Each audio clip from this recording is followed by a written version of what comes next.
არის თუ არა გავრცელებული ინფორმაცია საბოლოო არავინ იცის ბორის ნემცოვის მკვლელობასთან დაკავშირებით ოფიციალური ვერსიები იმაზე მეტი იყო, ვიდრე საზოგადოებამ ვარაუდები გამოთქვა. რას ფიქრობს ნემცოვის მკვლელობის საქმეზე მისი მეგობარი ქსენია სობჩაკი და ენდობა თუ არა ვლადიმერ პუტინის ხელმძღვანელობით წარმოებულ გამოძიებას ხელისუფლების მიმართ კრიტიკულად განწყობილი ჟურნალისტი. ექსკლუზიური ინტერვიუ ქსენია სობჩაკთან თამარ გოცირიძემ ჩაწერა. ქსენია სობჩაკს ჩვენ შევხვდით მოსკოვის ერთ-ერთ თეატრში, სადაც ის მსახიობის ახალ ამპლუას ირგებს, თამაშობს გოგოლის პიესის მიხედვით დადგმულ სპექტაკლში ქორწინება, თუმცა ჩვენი საუბარი სობჩაკისთვის უფრო მძიმე მისი მეგობრის ბორის ნემცოვის მკვლელობის თემას შეეხო. ჩემს მიერ დასმულ შეკითხვაზე თუ რას ფიქრობს ცნობილი ჟურნალისტი ნემცოვის მკვლელობის ოფიციალურ ვერსიებზე, რა შეკითხვები გაუჩინა მას ამ ფაქტმა და ენდობა თუ არა ის გამოძიებას, სობჩაკმა ასეთი პასუხები გასცა. მე არ ვთვლი კორექტულად განვიხილო ვერსიები სანამ გამოძიება მიდის. როცა იქნება შედეგები, მერე შეიძლება ლაპარაკი. ვენდობი გამოძიებას, რატომაც არა. ვთვლი რომ ამაში ყველა დაინტერესებულია, მათ შორის პრეზიდენტი, იმიტომ რომ ეს მკვლელობა არც მას აწყობს. მე დარწმუნებული ვარ, მას ბრძანება არ გაუწია. თუ ვინმემ გააკეთა სპეცსამსახურებიდან, ის დაინტერესებულია დესტაბილიზაციაში. უფრო რომ დაშორდეს პუტინი დასავლეთს. მე ვფიქრობ, შიდა გარჩევებია ახლა სიტუაცია, როცა ყველას აწყობს დადგინდეს სიმართლე. ნემცოვის მიმართ ჩემი პატივისცემის მიუხედავად არ მგონია, რომ ის ხელისუფლებას რეალურ საფრთხეს უქმნიდა. დღეს ვერც ერთი ოპოზიციონერი ვერ არის საფრთხე. ახლა რუსეთში ოპოზიცია ისეთ სიტუაციაშია, რომ არანაირ საფრთხეზე მათი მხრიდან ლაპარაკი არ შეიძლება. მთელი ძალაუფლება ერთი ჯგუფის ხელისუფლების ხელშია. ამ ხრივ არაფერი შეცვლილა. ბორის ნემცოვს უნდა გამოექვეყნებინა ნაშრომი, რომელშიც უკრაინის ომში რუსის სამხედროების მონაწილეობა ასახული. სობჩაკმა არ იცის რა დეტალებს შეიცავს ეს დოკუმენტი, თუმცა უკრაინაში განვითარებულ სიტუაციასთან დაკავშირებით აცხადებს, რომ ომი უკრაინაში გაგრძელდება, რადგანაც ეს ამერიკის შეერთებული შტატების, რუსეთის და უკრაინის ინტერესებში შედის. რამდენად არის კავშირში ამ ნაშრომის მომზადება ნემცოვის მკვლელობასთან, ასეთ ვერსიებზე სობჩაკი არ საუბრობს. თუმცა აცხადებს, რომ ის რაც მოხდა კრემლის კედელთან, ეს იყო საჩვენებელი ღია ბარათი რუსული ხელისუფლებისთვის. რუსეთმა ნემცოვის მკვლელობის შემდეგ დაკარგა უსაფრთხოების, იმის განცდა, რომ სიტუაცია კონტროლის ქვეშაა.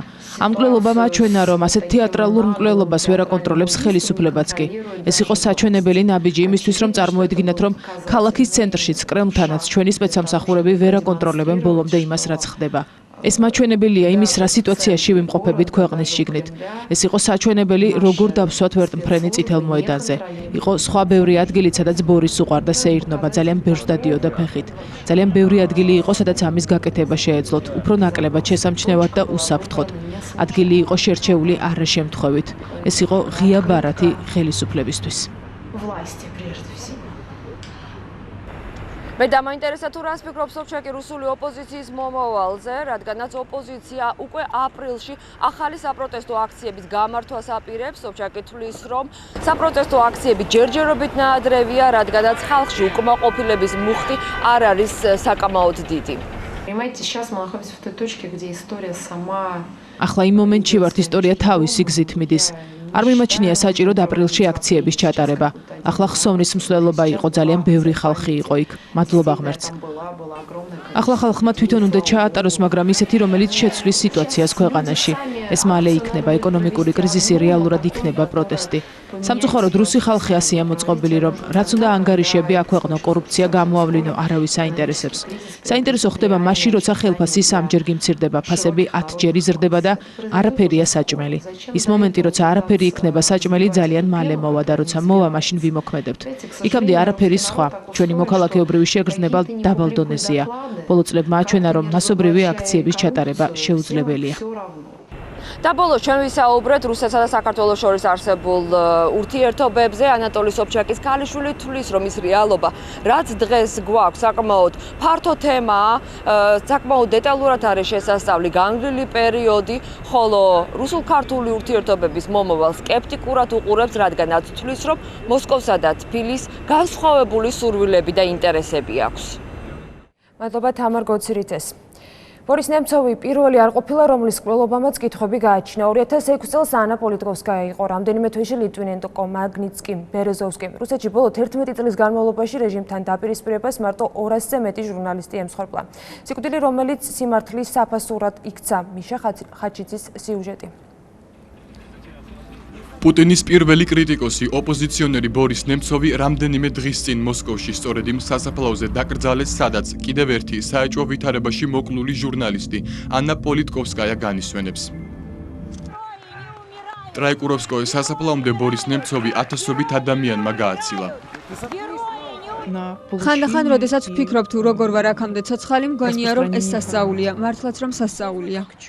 სასწაული ანა პოლიტკოვსკაიასთვის 2006 წლის 7 ოქტომბერს სადარბაზოსთან დასრულდა. ცნობილი რუსი ჟურნალისტი, რომელიც წლების განმავლობაში ჩეჩნეთში რუსულ სისასტიკეს აკრიტიკებდა, სახლთან მოკლეს. ცხედარი და მკვლელობის იარაღი საცხოვრებელი სახლის ლიფტში იპოვეს. პოლიტკოვსკაია ხშირად სვამდა კითხვას, რისთვის იღუპებოდნენ ადამიანები ომში, რომლის ქრონიკასაც ყველაზე ხშირად აშუქებდა. რისთვის მოკლეს თავად, ამ კითხვაზე არაოფიციალური პასუხი ყველასთვის ცნობილი აღმოჩნდა, სიმართლისთვის. პოლიტკოვსკაიას მკვლელობამ დასავლეთში დიდი ვნებათა ღელვა გამოიწვია. ამ მკვლელობაში საზოგადოებამ ხელისუფლების კვალი დაინახა. დიდხანს დუმდა გამოძიებაც, 8 წლის შემდეგ კი ბრალდებულად 5 ჩეჩენი დასახელდა. რუსულმა სასამართლომ მათ სამუდამო პატიმრობა მიუსაჯა.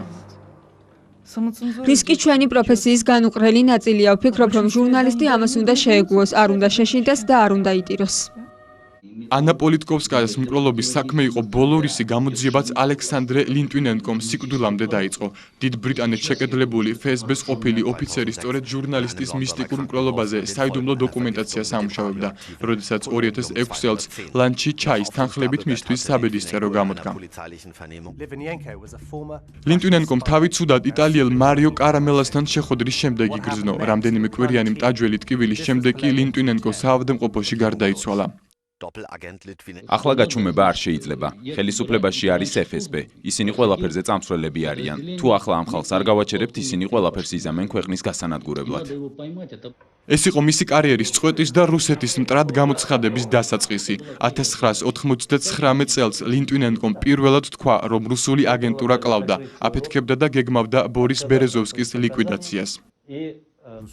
დღემდე რეზონანსულია სერგეი მაგნიცკის საქმე, რომლის სიკვდილმაც შტატებს რუსეთისთვის სანქციების დაწესების გადაწყვეტილება მიაღებინა. საინვესტიციო ფონდ Hermitage Capital-ის იურისტი 2009 წლის ნოემბერში მოსკოვის საგამოძიებო იზოლატორში წამებით მოკლეს.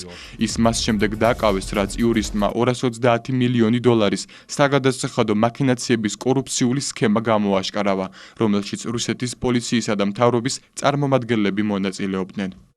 ნატალია ესტემიროვა, სტანისლავ მარკელოვი, პაულ კემბნიკოვი, სერგეი იუშენკოვი და ბორის ბერეზოვსკი. ეს იმ ადამიანთა არასრული ჩამონათვალია, რომლებიც გაურკვეველ ვითარებაში გარდაიცვალნენ. ამბობენ, რომ მათი სიკვდილი სწორედ ვლადიმერ პუტინის სახელს უკავშირდება. მას ასახელებდნენ მკვლელობის დამკვეთად. საქმეების გამოძიება გაჭიანურებული, გადადებული ან არასამართლიანად წარმოებულია. ასეთ იყო 7 მარტის მთავარი ახალი ამბები და თემები, რომლებიც ჟურნალისტების ყურადღების ცენტრში მოექცა. მშვიდობიან ღამეს გისურვებთ.